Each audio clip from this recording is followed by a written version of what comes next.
alhamdulillahilladzi bi ni'matihi tatimmu shalihat wa bi fadlihi tuqdal hadat wa tunalul barakat. Allahumma shalli ala sayyidina wa habibina wa syafiina wa qurrati a'yunina nabiyyina Muhammadin sallallahu alaihi wasallam. A'udzu billahi minasyaitonir rajim. Bismillahirrahmanirrahim. Rabbis shrah li sadri wa yassir li amri wahlul 'uqdatam min lisani yafqahu qawli. Allahumma shalli ala sayyidina Muhammadin wa ala ali sayyidina Muhammad. Allahumma hifzal mursalin fahman nabiyyin wa ilhamal malaikatil muqarribin, amma ba'd. Pertama dan utama, mari sama-sama kita panjatkan puja dan puji serta syukur kehadirat Allah Subhanahu wa taala, yang mana pada pagi hari ini Allah masih saja memberikan kita taufik, hidayah, inayah dan keimanan dan kesehatan sehingga kita dapat berkumpul dalam acara kita menuntut ilmu Allah. Mudah-mudahan apa-apa yang kita laksanakan dan akan kita laksanakan kesemuanya itu diterima oleh Allah Subhanahu wa taala. Salawat teriring salam mari sama-sama kita sampaikan kepada junjungan kita baginda Nabi besar Muhammad sallallahu alaihi wasallam beserta keluarga dan para sahabatnya, dengan harapan kita mendapat syafaat di yaumil qiyamah nanti. Amin amin ya rabbal alamin. Yang sama-sama kita hormati para asatidzah, para alim ulama, para sepuh, para bapak, para ibu hadirin dan hadirat. Sebelum kajian, mari kita bacakan Ummul Quran suratul Fatihah. Wabil khusus kita kirimkan untuk sanak famili keluarga kita yang sedang sakit, wabil khusus jamaah Masjid Al-Ikhlas. Mudah-mudahan dengan bacaan Ummul Quran suratul Fatihah Allah sembuhkan dari segala penyakitnya, dijadikan penyakit yang membawa hikmah dan menggugurkan segala kekhilafannya. Dan Fatihah yang kedua juga kita kirimkan untuk saudara-saudara kita yang berada di Palestina. Mudah-mudahan Allah berikan kesabaran, Allah berikan kemenangan, dan tentunya Allah akan kirimkan bala tentaranya. Fathun minallah wa fathun qarib. Al-Fatihah bin Yasiti Sifah wa hadratin Nabi Mustafa Rasulullah sallallahu alaihi wasallam. Sayyulillahi lahumul Fatihah. A'udzubillahi minasyaitonir rajim. Bismillahirrahmanirrahim. Alhamdulillahirabbil alamin arrahmanir rahim maliki yaumiddin. Iyyaka na'budu wa iyyaka nasta'in. Ihdinas siratal mustaqim. Shiratal ladzina an'amta 'alaihim ghairil maghdubi 'alaihim waladdallin. Amin. Hadirin dan hadirat, mari sama-sama kita dengarkan kajian yang akan disampaikan oleh guru kita Ustaz Muhammad Taufik MZ. Tafadhol alaihi mashkura. Bismillahirrahmanirrahim. Assalamualaikum warahmatullahi wabarakatuh. Alhamdulillahilladzi ja'ala al-ilma arfa'as sifatil kamaliyah.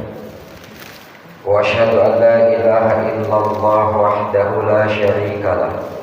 Alladzi khassa man syaa min ibadihi bil ma'athiril hikamiyah. Wa asyhadu anna Muhammadan 'abduhu wa rasuluhu alladzi khassahu Allah ta'ala bi jami'i kamalatil 'ubudiyah. Wa sallallahu ala sayyidina Muhammad alladzi mala'a Allah ta'ala qalbahu sallallahu alaihi wasallam min jalalihi illa 'ala jalla wa 'ala. Wa ainahu sallallahu alaihi wasallam min jamalihil asna. Fasyara sallallahu alaihi wasallam masrura mansura. Wa ala alihi wa ashabihi wassalikin ala manhaji fanalu khairan wafira. Amma ba'du, fa ya ayyuhal hadirun, fa ya ibadur rahman. Para asatid al-mukarram wal muhtaram, para guru, asyah wal masyayikh, sesepuh, bini sepuh yang insyaallah sudah mengajarkan kepada kita seluruhnya dengan nilai-nilai kehidupan, yang sudah memberikan pembelajaran kepada kita sekalian untuk mengasah pola fikir dan pola nalar, sehingga insyaallah Bapak Ibu jamaah sekalian yang berbahagia, siapapun yang mengajarkan tentang kebaikan kepada kita, maka itu adalah guru maka itu adalah orang tua kita yang sudah memberikan pembelajaran kepada kita seluruhnya. Mari bersama-sama kita bersyukur kepada Allah Subhanahu wa taala yang telah memberikan berbagai macam kenikmatan kepada kita. Baik nikmat-nikmat yang sifatnya jasmaniah maupun nikmat-nikmat yang sifatnya rohaniah.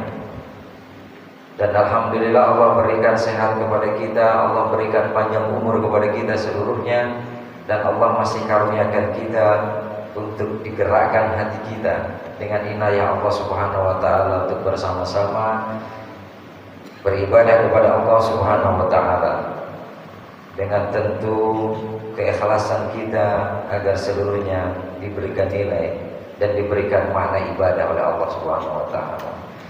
Allahumma sholli wa sallim ala sayyidina Muhammad. Tentu salawat dan salam kita selalu panjatkan kehadiran baginda Rasul Muhammad sallallahu alaihi wasallam yang telah memberikan pembelajaran, yang telah memberikan ajaran, yang telah memberikan tauladan kepada kita seluruhnya dalam segala sendi-sendi kehidupan dengan sunnah-sunnah Rasul, baik af'aliyah maupun qauliyah dan juga takririyah, baik sunnah-sunnah yang diucapkan oleh baginda Rasul, sunnah-sunnah yang dikerjakan oleh baginda Rasul, dan sunnah-sunnah yang ditetapkan oleh baginda Rasul Muhammad SAW. Sehingga insya Allah itulah yang mengantarkan kita keselamatan di dunia hatta akhirat. Amin Allahumma amin. Jamaah sekalian rahimakumullah, kiranya saya akan memulai dengan sebuah kalam hikmah. Kalau kita bahasa sekarang itu quote, kira-kira gitu. Memulai dari quote-quote, memulai dari catatan-catatan kecil yang kemudian menjadi inspirasi besar untuk kita seluruhnya.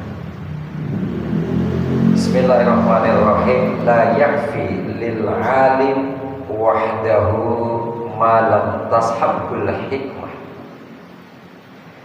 Jadi seorang yang alim tidak cukup dengan ilmunya semata, selagi belum dibarengi dengan sifat hikmah, bijaksana. Jadi tidak cukup kita hanya berilmu, tapi ternyata di atas ilmu itu kita dibutuhkan kearifan dan kebijaksanaan dalam mengelola keilmuan kita, menyampaikan keilmuan kita, dan memberikan manfaat atas keilmuan kita. La yakfi lil alim ilmuhu wahdahu ma lam yakum ma'ahu akhlaqun wa adabun. Seorang yang alim tidak cukup dengan ilmunya semata jika tidak disertai dengan akhlak dan moral yang baik. Bapak Ibu jamaah sekalian rahimakumullah, tentu kiranya kalimat ini penting di tengah-tengah kehidupan kita era kekinian atau sekarang ini, karena tidak berkurang orang-orang yang pintar di antara kita. Tidak berkurang orang-orang cerdik cendikia di antara kita, tapi yang sekarang kita rasakan adalah krisis ketauladanan. Yang kita rasakan sekarang adalah orang semakin banyak di antara kita yang menguasai keilmuannya, kemudian tidak disertai dengan kearifan dan kebijaksanaan, maka kadang-kadang kita sebagai umat dalam usaha itu ya semakin mencari keteladanan, mencari sebuah keseimbangan keilmuan yang mereka sampaikan dengan perilaku yang mereka contohkan. Maka kita mencari figur-figur yang mereka kita anggap keilmuannya cukup, keteladannya juga memenuhi dalam ruang-ruang kehidupan kita. Sekali lagi Bapak Ibu jamaah sekalian yang berbahagia, kiranya bahwa ternyata pembelajaran keilmuan atau nilai-nilai akademis itu tidak berbanding lurus dengan realita yang kita bisa harapkan, kira-kira gitu. Ya tentu ini dihadapkan kepada sebuah keputusan kita. Ya bukan saya menarik ya untuk tahun politik itu, tapi sebuah keputusan kita untuk memutuskan memilih yang akan kita berikan aman untuk mengelola sumber daya manusia yang ada di negeri yang kita cintai ini, untuk mengelola sumber daya alam yang ada di negeri yang kita cintai ini. Maka tentu dalam ranah legislatif, dalam ranah eksekutif maupun dalam ranah yang lain, maka tentu sebetulnya mandat yang berkuasa penuh adalah kita seluruhnya. Maka riskan rasanya kalau mandat itu kita berikan, kemudian itu tidak kita pikirkan secara masak-masak, tidak kita pikirkan secara panjang, tidak kita renungkan secara komprehensif. Bapak Ibu jamaah sekalian yang berbahagia, baik kemudian dalam tataran eksekutif gitu ya, yang akan melaksanakan seluruh hajat gitu ya, seluruh amanah yang kita berikan.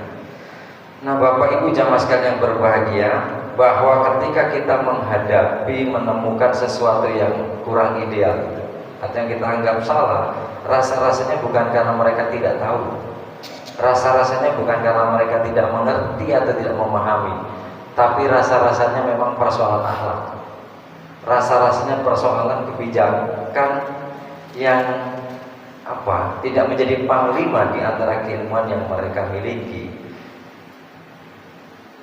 Bahwa layyinul mar'i khairun min ulumihi, kelembutan seseorang itu lebih utama, lebih baik dari keilmuannya. Orang boleh cakap gitu ya, berdebat persoalan keilmuannya, tapi rasa-rasanya menghargai itu sudah hilang, rasa respect itu sudah hampir tercerabut dalam seluruh lini kehidupan tentu. Maka kita memulai gak usah dari atas, memulainya dari diri kita, dari lingkungan kita. Insya Allah itu akan membangun menjadi sebuah civil society, bangunan masyarakat. Kalau itu dimulai dari, saya sering menyampaikan kepada rekan-rekan di mana saya bekerja itu, Nusantara kita atau negara kita itu kuat karena membangun Nusantara dari pulau ke pulau. Maka integrity island itu rasanya penting. Membangun pulau-pulau integritas itu rasanya penting. Maka membangun integritas itu dimulai dari kita. Kita dulu memulai integritas kita, kira-kira gitu. Ini mohon maaf agak sedikit belum masuk dalam tema kita, tapi ini penting. Karena penting kita mengkritik orang, Pak. Kita gampang untuk mengkuliti sebuah season orang, tapi kita lupa. Fatis nafsaka qabla an tufattis ghairaka. Kita koreksi diri kita sebelum kita mengoreksi orang lain. Kita membuka dulu baju kita sebelum menelanjangi baju orang lain, kira-kira gitu. Ini hari ini sekarang yang mulai agak harus kita pikirkan. Jadi integritas itu harus mulai dari diri kita, kemudian dari mana pulau kecil di mana kita bekerja, di mana keluarga kita. Maka itu akan menular ke sebuah lingkungan masyarakat, ke sebuah. Nah itu kekuatan Indonesia itu begitu kira-kira. Jadi membangun pulau-pulau yang berintegritas, maka jadilah Nusantara dari Sabang sampai Merauke, dari Aceh sampai Papua itu kekuatannya kalau semuanya sudah menata, bukan hanya ditata kira-kira gitu. Nah Bapak Ibu jamaah sekalian yang berbahagia, bahkan dalam satu hal tertentu itu kan al-adabu fawqal ilmi. Jadi adab itu lebih di atas daripada sebuah keilmuan gitu. Nah rasa-rasanya kita sekarang ini kan krisis bukan keilmuan tapi krisis karakter gitu.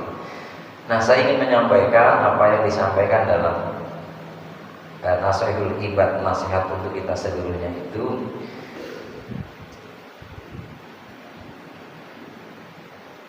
wal maqalah, ada sebuah nasihat gitu ya, maqalah yang kesekian an ba'dil hukama, dari sebagian para ahli hikmah. Maka pembukaan saya itu arahnya ke sana. Ahli hikmah itu adalah orang-orang yang tadi menggabungkan antara kecerdasan, intelijensi gitu dengan kalau kita sekarang terjemahkan gitu, ahli hikmah itu kan yang bisa memadukan antara kecerdasan intelijensi dengan kecerdasan emosional dan ditambah kecerdasan spiritual. Jadi emosinya tertata, keilmuannya mencukupi gitu, tapi juga keagamaannya itu menaungi. Orang pinter banyak tapi kadang-kadang emosinya nggak terkendali.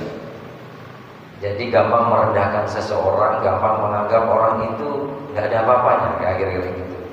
Atau tidak dibarengi dengan suri keteladanan yang diajar oleh baginda Rasul, itulah disebut dengan krisis spiritual gitu.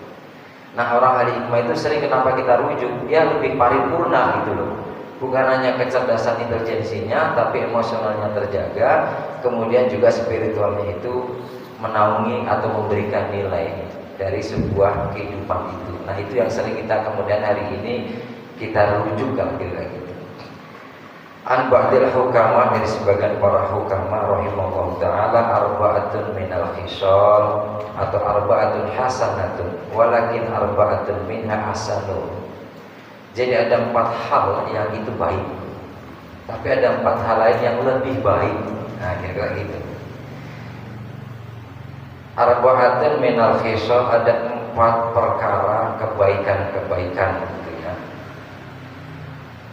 Hasanah itu kalau kita merujuk dari sebuah nilai kebaikan, apa itu mengenai hasanah itu adalah wa huwa ma yata'allaqu bihil madh fil ajil wa thawabu fil ajil.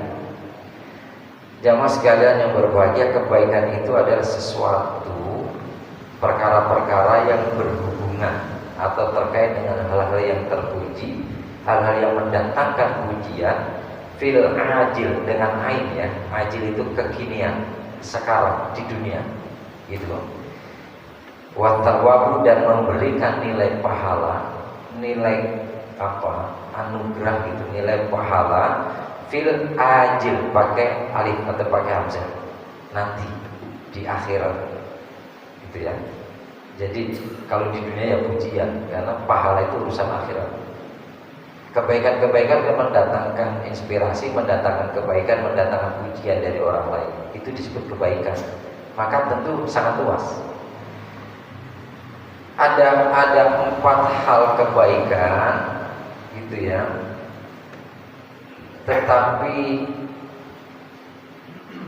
itu baik, tetapi ada hal yang lebih baik lagi. Maka yang pertama adalah al-haya gitu ya. Yang pertama al-haya, apa itu yang disebut haya? Itu rasa malu. Ya tadi kaitannya dengan kok rasa-rasanya bukan gak ngerti, tapi kayaknya rasa malu itu sudah tercerabut. Orang yang kebetulan jatuh, nah kalau saya suka lihat Carlotong itu kan, apa bedanya korupsi dengan koruptor gitu. Korupsi itu perilakunya, koruptor itu kalau sudah tertangkap. Jadi di Indonesia itu masih banyak ternyata korupsi, tapi koruptornya dikit. Yang tertangkap baru disebut dengan koruptor gitu. Maka rasa-rasanya mereka tahu ya, artinya itu bahwa dikelola uang rakyat atau APBD-nya dikelola dengan baik atau APBD gitu. Kemudian diambil dengan cara yang tidak benar. Tapi ketika ketangkap kan biasa, ya biasa saja gitu. Enggak ada rasa apakah wajahnya berduka atau apa, enggak, biasa saja. Dianggap itu hal yang biasa, lumrah. Artinya ini rasa malu yang sudah tercerabut. Maka kata Rasulullah SAW, al-haya'u minal iman, bahwa sesungguhnya rasa malu itu bagian dari nilai-nilai keimanan. Rasa malu itu bagian dari fondasi keimanan kita. Kalau rasa malunya sudah hilang, sebagian keimanan kita sudah hilang. Maka al-haya itu sesungguhnya bagian dari hal yang baik. Al-haya itu ada hal yang baik. Al-haya itu adalah inqibadun nafsi min syai'in hadaron anil laumi fihi. Jadi rasa malu itu adalah hati ini semakin ciut gitu. Menciutnya hati akan sesuatu sebab khawatir kita dicela. Jadi kita itu rasanya jatuh banget gitu loh. Itu rasa malu itu. Karena akan mendatangkan sebuah celaan. Tapi sekarang ini kan orang mencela itu hal yang biasa gitu. Nah oleh karena itu, kalau orang sudah tidak khawatir dianggap miring, dianggap dicela, itu berarti rasa malunya sudah hilang. Nah Bapak Ibu jamaah sekalian yang berbahagia, bahwa sesungguhnya al-haya, rasa malu itu baik minar rijali, dari orang laki-laki. Ini bukan gender ya Bapak Ibu, bukan berarti laki-laki dan perempuan itu ada perbedaan, enggak. Tapi kan kudroti bima kasabat ainihim. Jadi dengan kelebihan-kelebihan itulah makanya ar-rijalu qawwamuna 'alan nisa, ini Al-Qur'an. Jadi laki-laki itu derajatnya di depan gitu ya. Lebih tinggi dari perempuan dengan beberapa kelebihan-kelebihan yang dia miliki. Oleh karena itu al-haya minar rijali hasan. Jadi rasa malu itu untuk orang laki-laki itu baik. Walakinnahu minal mar'ati ahsan. Tapi rasa malu untuk seorang perempuan, untuk kaum perempuan itu lebih baik. Jadi kalau suami-suaminya itu menjaga haya gitu ya, agar dia rasa malu, apalagi kira-kira gitu istri-istrinya.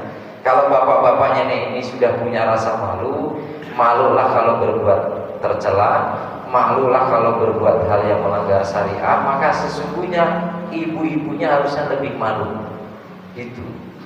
Jadi derajat laki-laki bisa di depan, tapi dalam hal persoalan malu ini harusnya perempuan lebih tinggi rasa malunya daripada seorang laki-laki. Yang kedua adalah al-adl, rasa adil. Nah, atau keadilan. Apa itu keadilan? Keadilan itu adalah at-tawassuq bainal ifrat wa tafrid. Jadi keadilan itu adalah sifat di tengah-tengah. Inilah yang disebut dengan orang sering mengatakan proporsional. Jadi ternyata kita itu kan gak cukup profesional gak proporsional juga berlebihan dalam mengelola sesuatu, dalam memberikan sebuah pemahaman kepada umat, kepada masyarakat gitu. Jadi ternyata ya profesional, proporsional. Kenapa? Diatur oleh Islam, judulnya adil. Kenapa penting sebuah nilai keadilan itu? Sampai-sampai seorang khatib dalam menutup khutbahnya setiap Jumat mengingatkan kepada jamaahnya itu pasti, innallaha ya'muru bil adli wal ihsan. Sesungguhnya Allah perintahkan untuk kita akan adil, nilai-nilai keadilan dan ihsan, berbuat kebaikan, ihsan memberikan pelayanan, ihsan memberikan nilai-nilai yang terbaik dalam seluruh aktivitas. Nah oleh karena itu jamaah sekalian yang berbahagia, yang kedua adalah al-adlu, keadilan, at-tawassuq bainal ifrat wa tafrid, adalah yang tengah-tengah di antara yang berlebihan dan yang kurang. Ya. Kan memang Rasul juga selalu menyampaikan, maka inilah menjadi konsep keagamaan kita. Konsep keagamaan kita itu tawassuq, yang tengah-tengah. Tidak terlalu kanan, tidak terlalu kiri, tidak terlalu fanatik dan tidak terlalu a priori gitu. Terlalu kita memberikan nilai lebih, mencintai lebih-lebih juga nggak boleh. Nah maka at-tawassuq bainal ifrat wa tafrid itu adalah proporsional. Islam itu mengajarkan tawassuq, hidup untuk yang sedang-sedang saja, nggak boleh berlebihan. Mencintai ya mau seseorang, golongan, kelompok biasa saja, nggak usah berlebihan. Membenci atau tidak menyukai kelompok seseorang biasa saja, nggak usah berlebihan. Bisa jadi hari ini yang kita tidak cocok, tidak setujui, tidak kita senengin, ternyata dia jadi teman kita. Bisa jadi hari ini yang kita puja-puja, kita sanjung, ternyata jadi musuh kita. Kira-kira gitu, itulah Islam. Maka ya biasa saja. Itulah tentang sebuah makna dari keadilan. Kenapa penting? Memang keadilan inilah yang selalu diingatkan oleh baginda Rasul. Bahkan tadi yang saya sebut, setiap khutbah itu diingatkan itu. Tetapi begini, al-adlu min kulli ahadin hasanun. Keadilan, nilai adil untuk masing-masing kita, individu maksudnya. Seorang kita itu kan diwajibkan untuk adil, adil kepada adil untuk setiap seseorang itu hasanun baik. Walakin lahu minal umara ahsanun, tetapi keadilan untuk para umara itu lebih baik. Kan 4 hal yang baik, tapi kalau ada yang lebih baik. Pertama, laki-laki punya rasa malu baik, tapi perempuan punya rasa malu itu lebih baik. Keadilan untuk seluruh kita masing-masing, keadilan individual itu baik, Pak. Diperintahkan oleh Islam. Tapi keadilan untuk umara itu lebih baik. Maka siapa itu umara? Dawil wilayah. Umara itu yang mempunyai cakupan kekuasaan di wilayah. Bicara wilayah, maka RT pun itu umara. Kalau kita menjadi ketua RT, maka harus adil lingkup rukun tetangga. Menjadi ketua RW harus adil menjadi lingkup rukun warga dan seterusnya, lurah, camat, bupati, wali kota, gubernur, presiden. Itulah yang disebut dengan umara itu yang mempunyai wilayah. Wilayah secara makan, tempat, juga wilayah secara disiplin keilmuan atau wilayah disiplin pekerjaan. Jadi adil itu bukan umara yang kemudian menjadi pemimpin, menjadi bupati, wali kota, lurah, camat, enggak. Kalau kita bekerja di sebuah tempat, institusi pengadilan, institusi kejaksaan, kepolisian, dan seterusnya, atau institusi apapun, kan keadilan itu juga contoh.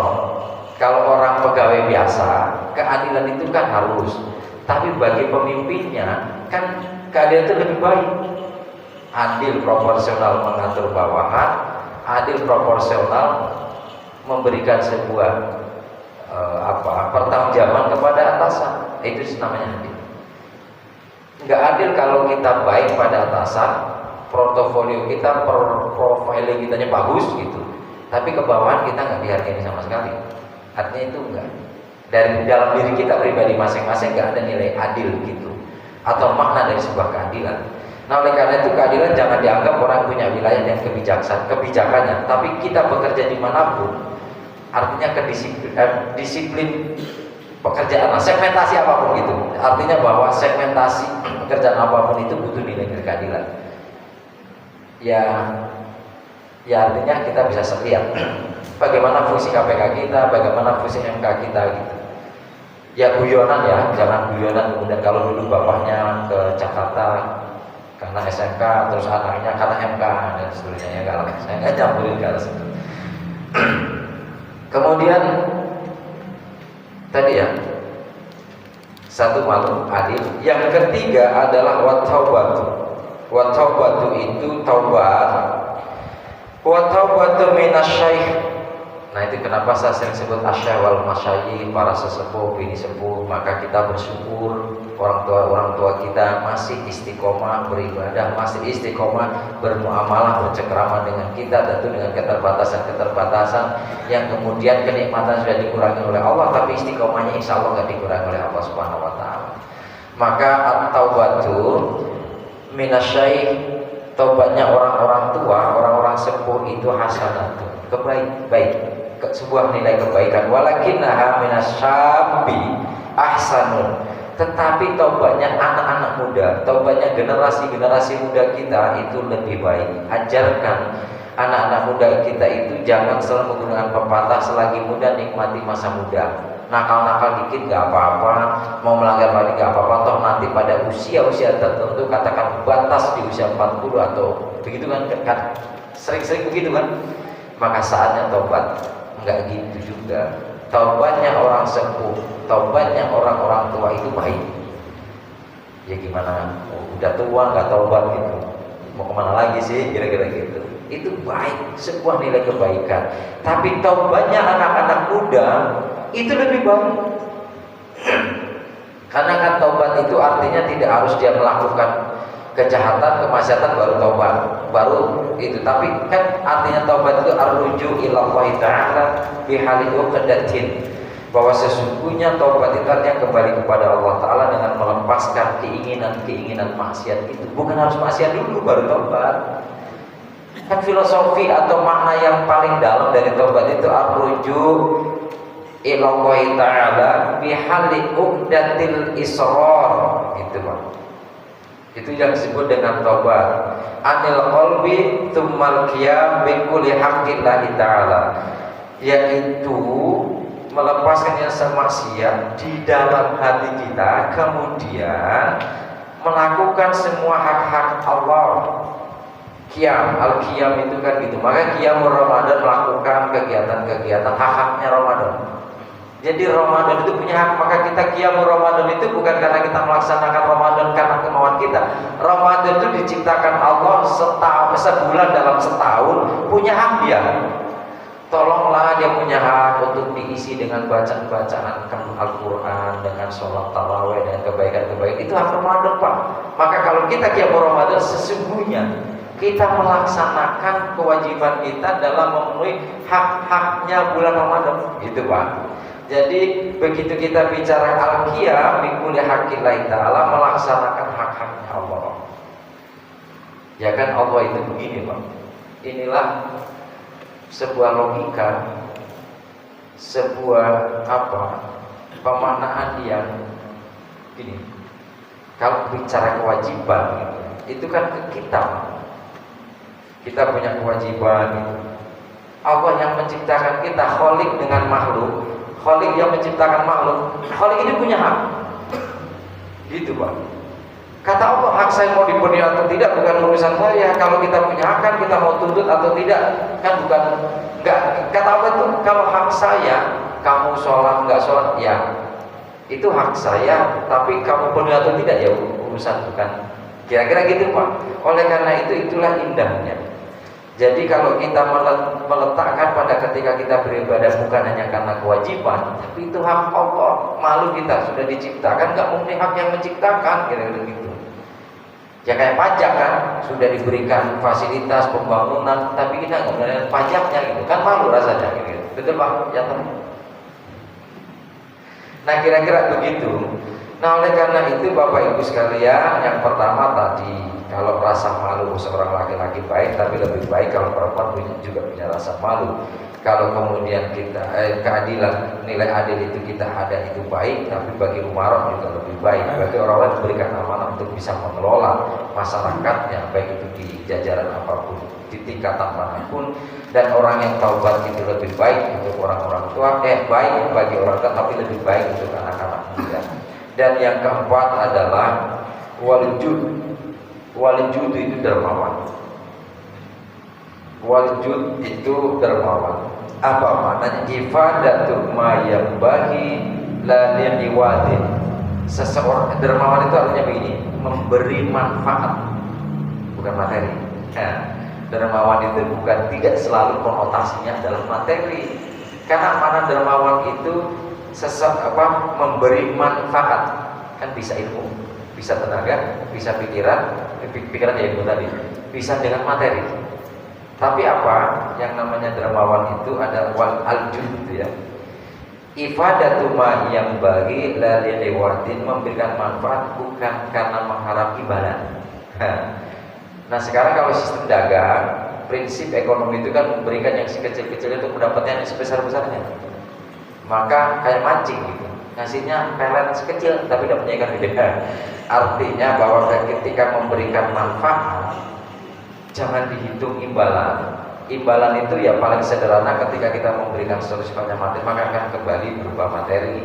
Kalau kita memberikan manfaat kebaikan, maka kembalinya adalah pujian gitu loh. Ya nggak usah dipuji. Maka semakin kita dipuji, semakin banyak memberi itu juga artinya bahwa ternyata jud yang dimaksud itu nggak sesuai dengan nilai dan maksud yang dikandung. Jud itu adalah dermawan, memberi manfaat bukan karena mengharap imbalan. Apa itu? Wal judu minal aghniya, dermawannya orang-orang yang kaya itu hasan. Walakin lahu minal fuqara ahsan. tetapi dermawannya atau judnya, dermawannya orang-orang yang fakir itu lebih baik. Oleh karena itu Al-Quran dengan jelas orang-orang yang memberikan nafkah fisarroi wa dharra, dalam keadaan lapang, dalam keadaan luas, wajar orang mau berderma, bersedekah. Tapi coba ketika dia dharra, ketika dia dalam keadaan kesulitan, kesempitan, justru ketika kesulitan, kesempitan dia masih tetap istiqomah berderma, bersedekah, berinfak. Nah, itulah yang diajarkan, baik bagi orang yang kaya, baik bagi orang yang agnia, gitu ya. Tapi lebih baik nilainya di mata Allah, nilainya. Kemudian apa makna dari sebuah kedermawanan kita.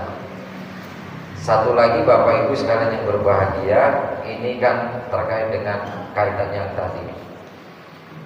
Wal maqalah yang berikutnya adalah ini satu lagi. An ba'dil hukamah, juga dari sebagian para hukamah radhiyallahu anhum, arba'atun qabihatun. Kalau tadi kan bagus, 4 hal baik, ada yang lebih baik kalau yang melakukan siapa. Nah ini tentu biasa di dalam Islam itu kan ada yang diperintah dan dilarang, ada mafhum muwafaqah, ada mafhum mukhalafah. Maka kalau ada kebaikan-kebaikan pasti ada keburukan-keburukan, tapi yang sifatnya juga 4 juga, kira-kira gitu.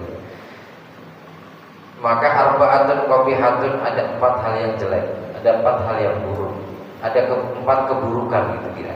4 keburukan, wa ma yata'allaqu bihi damu. Keburukan itu maka lawan dari kebaikan, dari hasanah itu apa, sesuatu yang akan berhubungan dengan damu. Jadi keburukan itu adalah sesuatu yang berhubungan dengan cacian. Pasti kalau tadi kebaikan mendatangkan pujian, kalau keburukan pasti kan mendatangkan celaan dan cacian di dunia. Artinya begini, kalau di dunia saja sudah dicaci, kamu akan, kalau cuma dicaci kamu nggak merugikan, nggak bakal secara fisik nggak mengena kita, itu di dunianya. Tapi di akhiratnya fil ajil wal iqab fil ajil, dan akan mendatangkan siksaan di akhirat. Oh, jangan hanya anggap dicela doang, di akhirat nanti siksaannya, gitu. Jadi janganlah kemudian kita mudah kalau kita masih paling dicaci udah selesai. Oh, enggak juga, nanti di akhiratnya pasti diancam oleh Allah Subhanahu wa taala. Itu disebut dengan qabihah atau keburukan. Itu ma yata'allaqu bihi damu fil ajil wal iqab fil ajil. Artinya begini. Lakin arba'atun min akbahun, tetapi ada 4 hal lagi yang lebih buruk. Yang pertama itu dambun atau berbuat dosa. Ya, dambun ay alithmu. Dambun minasyabi dari seorang yang muda itu qabihun. Wa minasyaikh akbar. Nah, jadi kalau melakukan dosa nih, tadi dibalik nih, anak-anak mudanya kita belain.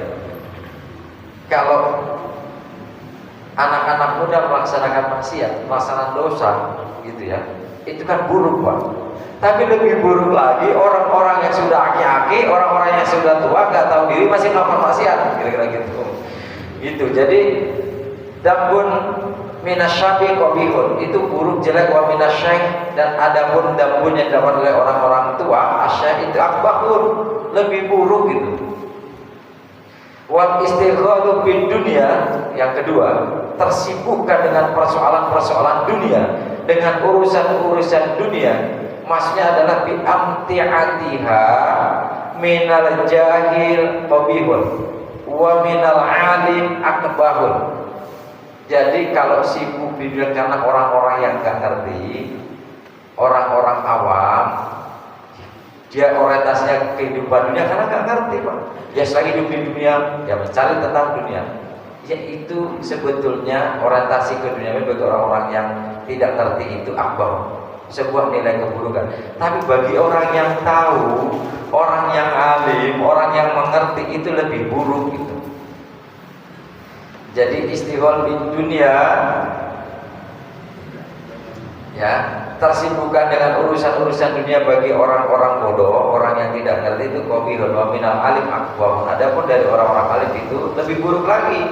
Sebagaimana sebagaimana hadis Rasulullah SAW, kama ruwiya anhu sallallahu alaihi wasallam, sebagaimana diriwayat dari baginda Rasul Muhammad sallallahu alaihi wasallam, qala manis dada ilman, man isdada ilman atau man isdada ilman walam yasdad fid dunya zudan lam yasdad minallahi ta'ala illa bu'dan. Kata Rasulullah SAW, bagi barang siapa yang bertambah ilmunya, barang siapa yang semakin pandai, barang siapa yang semakin pintar, barang siapa yang semakin memahami dan mengerti, tetapi tidak bertambah zuhudnya di dunia, walam yasdad fid dunia, maka lam yasdad minallahi ta'ala, dia sesungguhnya tidaklah bertambah baginya kepada Allah kecuali bu'dan, kecuali jauh dari Allah. Maka sering janganlah karena rahmat Allah, janganlah karena anugerah Allah, jangan karena rizki-rizki Allah ini menjauhkan kita dari Allah, tapi justru mendekatkan kita kepada Allah. Itulah karena apa? Sesungguhnya kita kehendaki kan kebaikan. Semakin kita sehat, semakin kita baik, semakin dekat kepada Allah. Tapi semakin kita pandai dan pintar tapi tidak zuhud kepada persoalan dunia, maka tidak akan mengantarkan kita dekat kepada Allah, bahkan semakin menjauhkan kita kepada Allah, kata Rasulullah. Maka istighol di dunia, sibuk ngurusin dunia, bagi orang-orang yang nggak tahu itu jelek, hobi. Tapi bagi orang alim, orang yang pintar, ngurusin masih tersibukkan persoalan-persoalan dunia, itulah lebih buruk dan lebih jelek. Gitu ya. Dan yang keempat, yang ketiga Bapak Ibu sekalian, wa takassul fit ta'ah. Takassul itu adalah malas.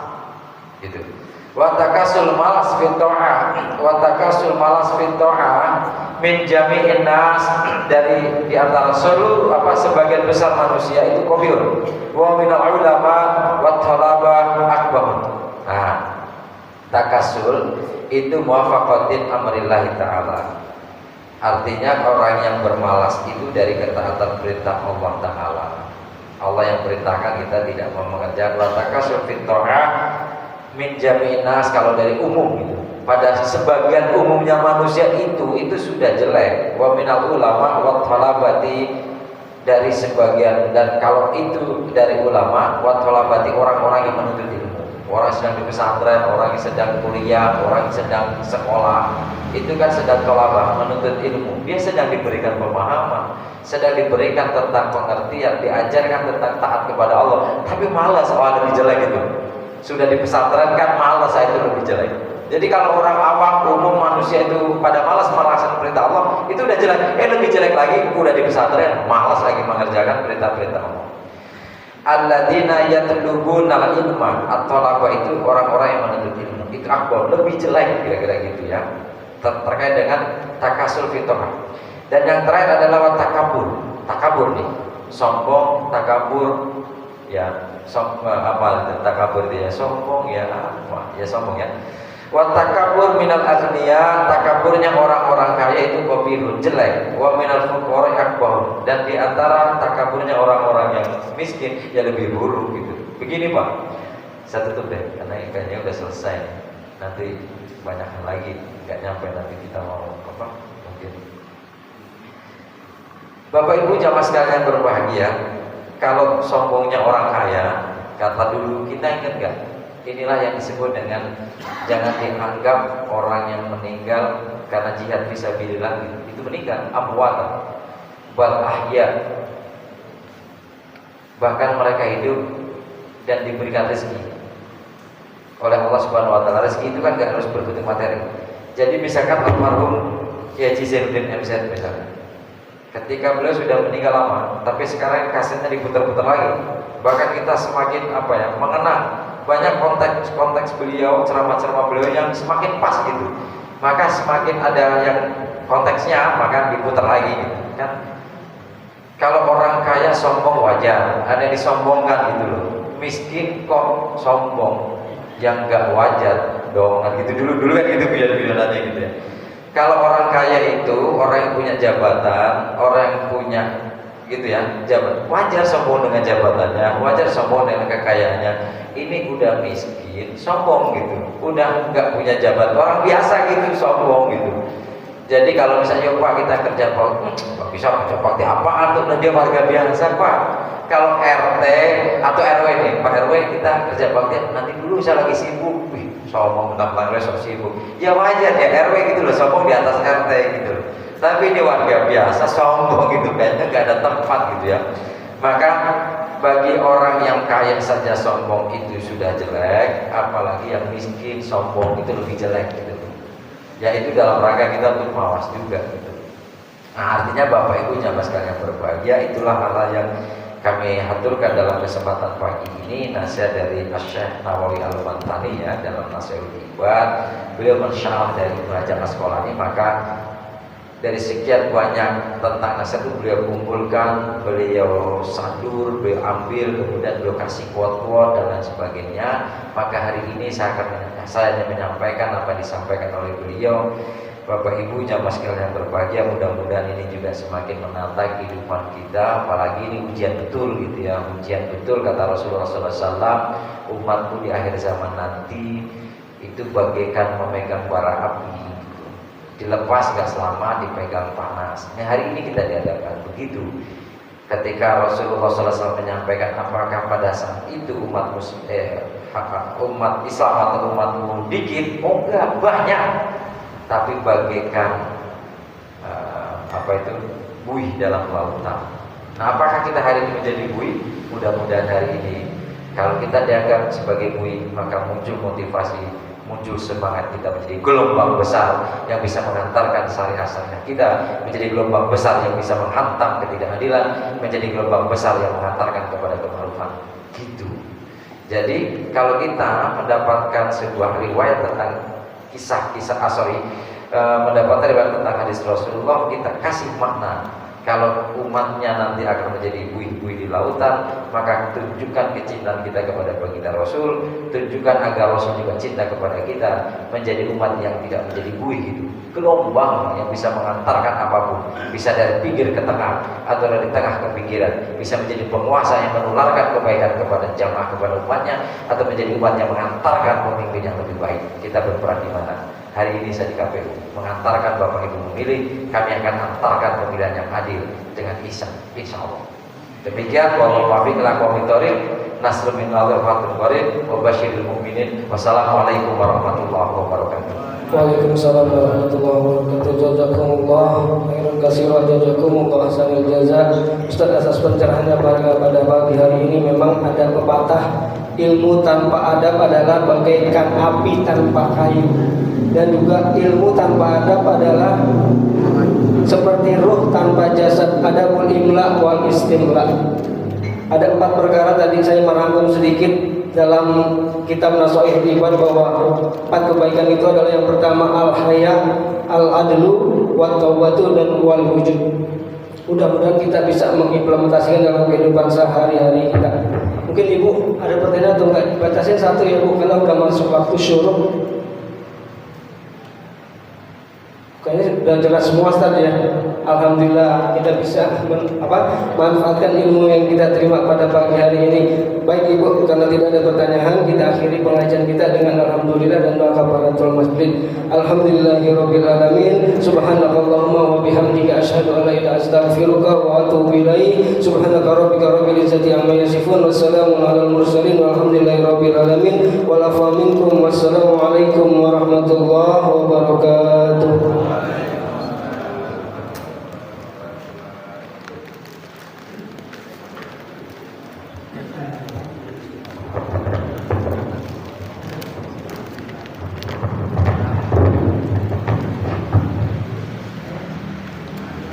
Belum tak syutingnya di sini.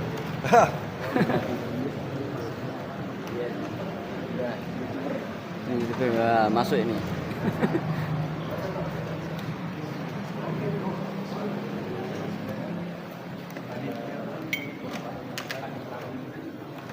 Ada beli jaring 1 lagi.